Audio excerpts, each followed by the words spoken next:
Hello ನಮಸ್ಕಾರ. ಎಲ್ಲರೂ ಹೇಗಿದ್ದೀರಾ? ನನ್ನ ಯೂಟ್ಯೂಬ್ ಚಾನಲ್ಗೆ ನಿಮ್ಮೆಲ್ಲರಿಗೂ ಪ್ರೀತಿಪೂರ್ವಕವಾದ ಸ್ವಾಗತ. ಇಂದು ನಾನು ವಚನಗಳು ಸರಣಿಯನ್ನು ಮುಂದುವರೆಸಲಿದ್ದೇನೆ. ಅದರಲ್ಲಿ ಇಂದು ವಿಡಿಯೋ 19. ಸೊ ಫ್ರೆಂಡ್ಸ್, ಹಾಗೆ ಇನ್ನೇಕೆ ತಡ, ಲೆಟ್ಸ್ ಬಿಗಿನ್ ದ ವಿಡಿಯೋ.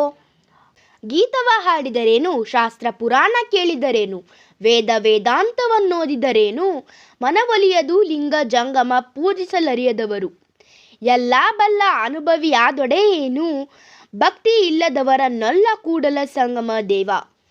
ಈ ವಚನವನ್ನು ಬಸವಣ್ಣನವರು ತುಂಬ ಅರ್ಥಗರ್ಭಿತವಾಗಿ ಬರೆದಿದ್ದಾರೆ.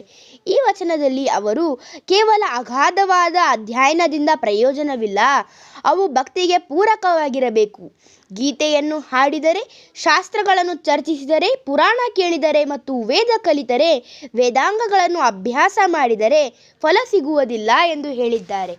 ಮನಸಾರೆ ಲಿಂಗ ಜಂಗಮರ ಸೇವೆ ಮಾಡಿ ಭಕ್ತಿಯನ್ನು ಸಂಪಾದಿಸದಿದ್ದರೆ ಎಲ್ಲ ಜ್ಞಾನ ಅನುಭವವಿದ್ದರೂ ಕೂಡಲ ಸಂಗಮ ದೇವನು ಒಲಿಯುವುದಿಲ್ಲ ಎಂದು ಬಸವಣ್ಣನವರು ಈ ವಚನದಲ್ಲಿ ಹೇಳಿದ್ದಾರೆ.